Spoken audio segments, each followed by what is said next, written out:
Hi, welcome back to my official YouTube channel. Sorry for being late, but as soon as possible, I would be covering the entire curriculum of class 10th. So I'm back again with one more video on the chapter The Midnight Visitor.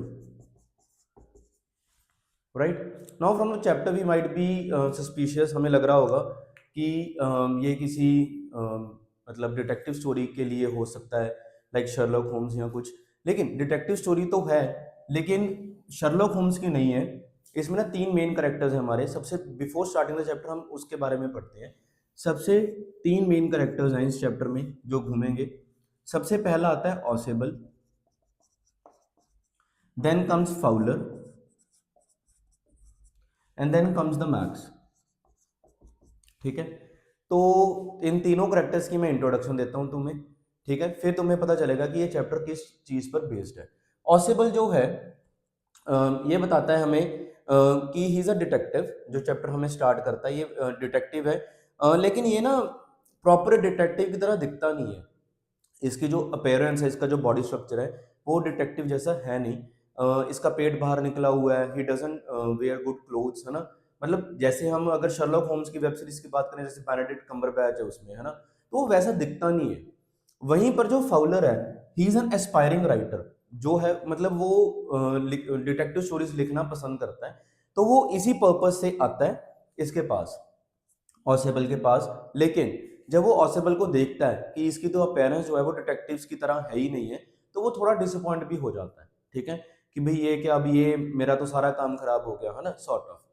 फिर आता है max, जो भी एक और detective है, ये हम इसे स्पाई कहते हैं। ठीक है, ये डिटेक्टिव है, ये स्पाई है। ठीक है, यानी कि जासूस है ये। तो अब हम स्टोरी पर आते हैं। ठीक है, तो होता क्या है, सीन यहाँ से शुरू होता है कि फाउलर और ऑसेबल वापस आ रहे होते हैं अपने अपार्टमेंट में। तो जैसे वो डोर ओपन करते हैं, तो सामने बैठे होते हैं मैक्स। मैक्स भाई साहब बैठे होते हैं सामने, गन लेकर के। ठीक है, जो उनकी तरफ पॉइंट करके रखी होती है। और जो ऑसेबल है, वो अपना पीस ऑफ माइंड और प्रेजेंस ऑफ माइंड दोनों बिल्कुल वैसे का वैसे ही बनाए रखते हैं। जबकि जो फाउलर है, वो घबरा जाता है। Obviously he was a writer, he wasn't a detective. तो वो थोड़ा सा घबरा जाता है, वो कहता है कि ये क्या हो गया, है ना।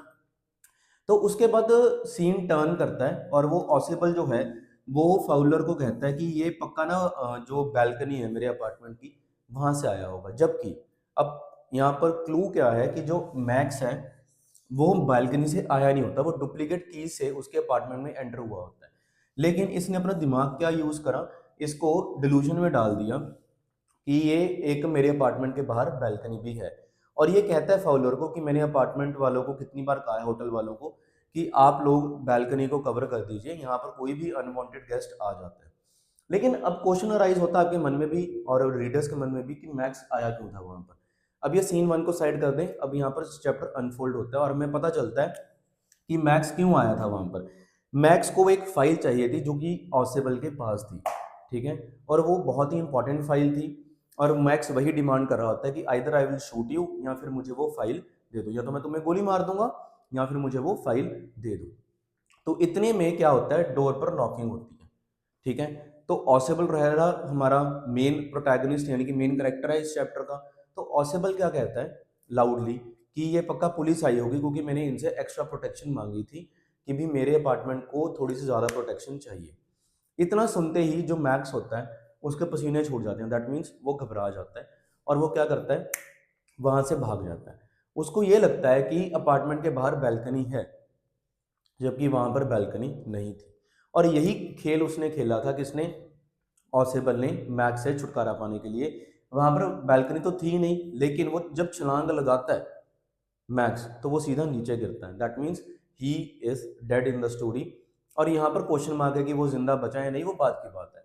लेकिन अब यहाँ पर बात आती है कि क्या सच में वहां पर पुलिस आई थी नॉकिंग के लिए? नहीं। वहां पर क्या था कि बहुत देर पहले ऑसेबल ने एक ऑर्डर दिया था होटल वालों को कुछ खाने के लिए। तो वो वेटर आया था बाहर। अब आप देखिए कि वेटर को उलझाकर उसने पुलिस वाला बना करके मैक्स से छुटकारा पा लिया। ठीक है, तो ये थी हमारी चैप्टर की समरी।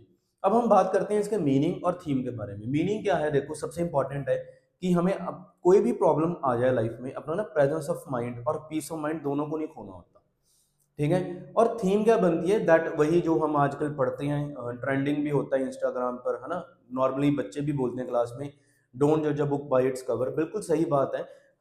फाउलर ने क्या करा था, इसको इसकी लुक्स के ऊपर जज करा था, जबकि ऑसेबल निकला क्या, बहुत ही ज़्यादा होशियार, अक्लमंद और बहुत ही ज़्यादा विजडम रखने वाला इंसान, जो कि सारी क्वालिटीज़ एक डिटेक्टिव में होती हैं।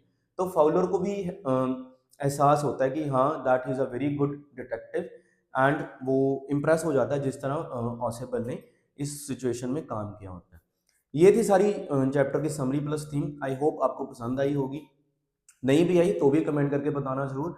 जो भी मेरी कमियां होंगी, I will try to remove them in the coming video. Till then, don't forget to keep on liking, sharing और subscribing my YouTube channel. Have a great day ahead. Bye bye.